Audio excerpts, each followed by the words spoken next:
नमस्कार, सुप्रभात। हमारे इस विशेष सांकेतिक समाचार में आप सभी दर्शकों का स्वागत है। मैं हूं साइमा खान, मेरे साथ है मेरे सहयोगी शरद मुदगल। तो बढ़ते हैं हेडलाइंस की तरफ। जम्मू कश्मीर के लिए आज ऐतिहासिक दिन। प्रधानमंत्री नरेंद्र मोदी दुनिया के सबसे ऊंचे रेल आर्च ब्रिज और देश के पहले केबल स्टे रेल ब्रिज का करेंगे उद्घाटन।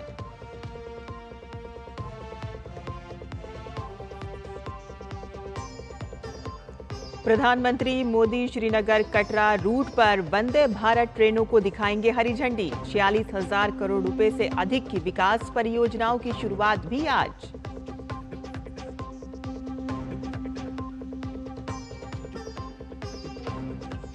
डोनाल्ड ट्रंप ने मस्क के साथ सरकारी अनुबंध खत्म करने की दी धमकी। मस्क ने कहा कि ट्रंप पर चले महाभियोग। स्पेस प्रोजेक्ट बंद करने का भी ऐलान। औंधे मुंह गिरे टेस्ला के शेयर।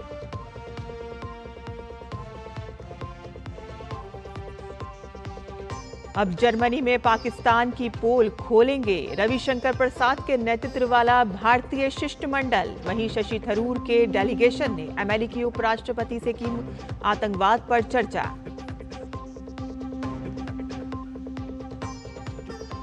और 3 दिन के विचार विमर्श के बाद रिजर्व बैंक की ओर से नीतिगत ब्याज दरों पर फैसला आज। गवर्नर संजय मल्होत्रा करेंगे घोषणा।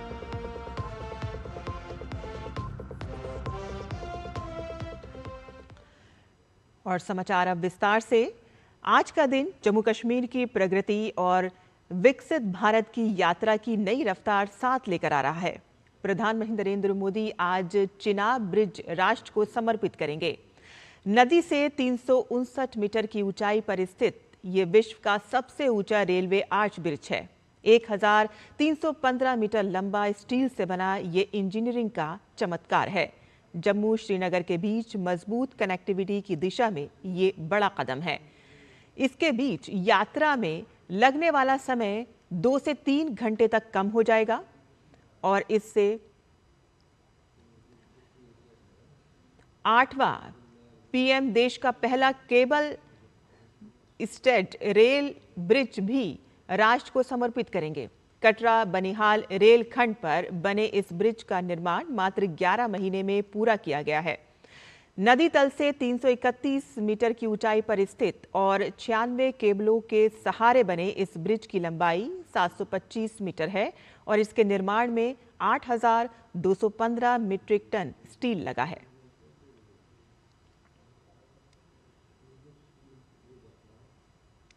PM Udhampur Srinagar Baramulla rail link परियोजना भी राष्ट्र को समर्पित करेंगे। 272 किलोमीटर लंबी ये परियोजना इंजीनियरिंग का बड़ा कारनामा है। इस रेल मार्ग में करीब 119 किलोमीटर का सफर सुरंगों के होकर गुजरता है। परियोजना के तहत 36 सुरंगों और 943 पुलों का निर्माण किया गया है। इनमें देश की सबसे लंबी परिवहन सुरंग T50 शामिल है, जो 12.77 किलोमीटर लंबी है। इसके अलावा पीएम कटरा श्रीनगर वंदे भारत एक्सप्रेस ट्रेनों को भी हरी झंडी दिखाएंगे। मेक इन इंडिया के तहत इंटीग्रल कोच फैक्ट्री में बनी ये ट्रेन आधुनिक तकनीक और सुविधाओं से लैस है।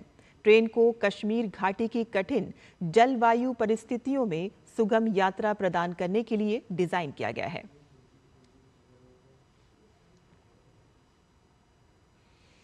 रेल मंत्री अश्वनी वैष्णव ने कहा कि जम्मू कश्मीर को देश के अन्य हिस्सों से रेलवे लाइन के माध्यम से जोड़ना सदियों पुराना स्वप्न था, जो अब प्रधानमंत्री नरेंद्र मोदी की दृढ़ इच्छा शक्ति और अथक प्रयासों से साकार हो रहा है। जम्मू कश्मीर की भौगोलिक और पर्यावरणीय चुनौतियों के बावजूद इस परियोजना को पूरा करना एक अद्भुत उपलब्धि है। रेल मंत्री ने कहा कि इस परियोजना में चिनाब ब्रिज और अंजी ब्रिज इंजीनियरिंग क्षेत्रों का एक बड़ी उपलब्धि है, जो अत्याधुनिक तकनीक और डिजाइन का प्रतीक है।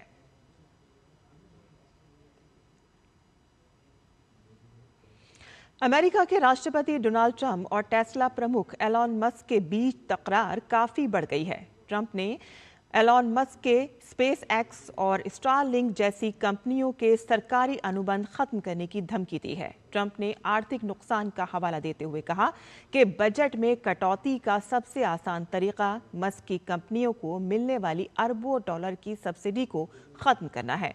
ट्रंप की धमकी के बाद मस्क की कंपनी टेस्ला के शेयरों में भारी गिरावट दर्ज की गई।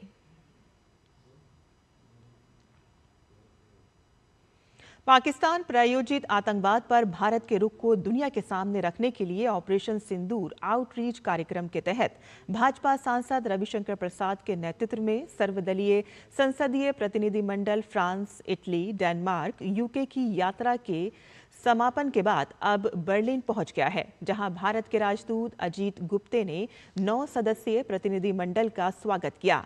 प्रतिनिधि मंडल में डी पुरंदेश्वरी, प्रियंका चतुर्वेदी, गुलाम अली खटाना, अमर सिंह, समीक भट्टाचार्य, एम थम्बी दुरई, पूर्व मंत्री एमजे अकबर और राजदूत पंकज शरण शामिल हैं। ये सभी सामुदायिक समूहों, थिंक टैंक, सांसदों से मुलाकात करेंगे।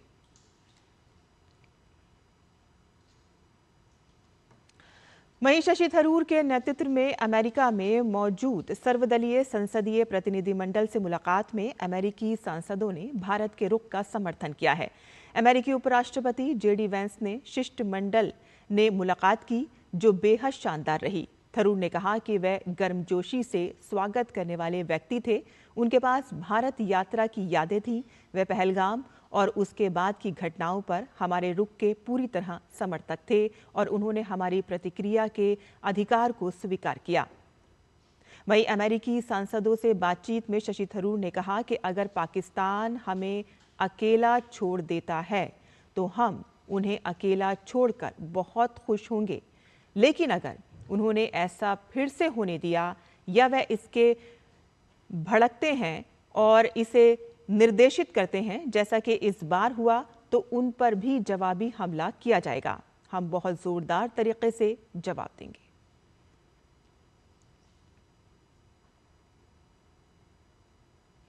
भारतीय रिजर्व बैंक के गवर्नर संजय मल्होत्रा आज मॉनेटरी पॉलिसी कमेटी की रिपोर्ट पेश करेंगे।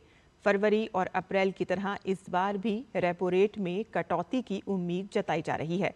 अगर इस बार भी कटौती हुई तो रेपो रेट में लगातार तीसरी बार कटौती होगी। इस कटौती से आम लोगों को फायदा होगा और इसके साथ ही लोन की मांग में इजाफा होगा। आरबीआई गवर्नर संजय मल्होत्रा की अध्यक्षता वाली 6 सदस्यों वाली एमपीसी ने अप्रैल में अपने नीतिगत रुख को तटस्थ से बदलकर उदार करने का निर्णय लिया था। छत्तीसगढ़ के बीजापुर जिले में सुरक्षा बलों का नक्सलियों पर एक्शन जारी है। गुरुवार को नेशनल पार्क के जंगलों में फिर एक बड़ी मुठभेड़ में सुरक्षा बलों ने नक्सलियों के सीसी मेंबर नरसिम्ह हालचलम उर्फ गौतम उर्फ सुधाकर को ढेर कर दिया। सुधाकर नक्सलियों के शिक्षा विभाग का इंजीनियर था और इस पर 1 करोड़ का इनाम था।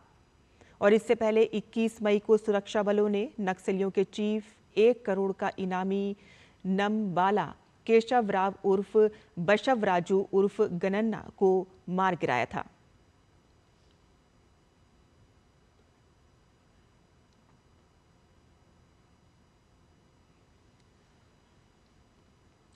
दिल्ली सरकार ने पशु कल्याण और सार्वजनिक स्वच्छता को बनाए रखने के लिए एक बड़ा कदम उठाया है।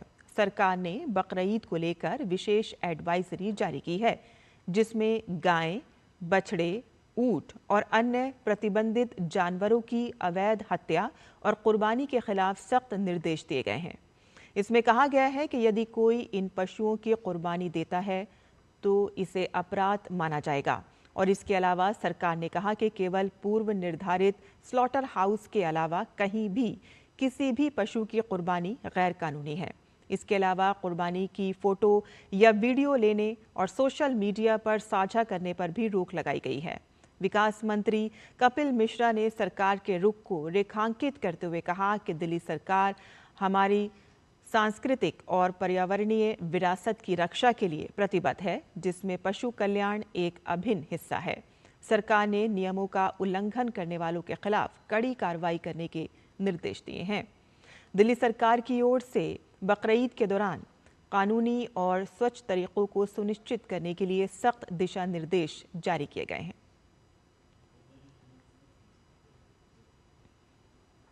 और इसी के साथ ही हमारा ये विशेष सांकेतिक समाचार यहीं ख़त्म होता है। मुझे और मेरे सहयोगी शरद मुदगल को अनुमति दें, लेकिन आप देखते रहिए डीडी न्यूज़। नमस्कार।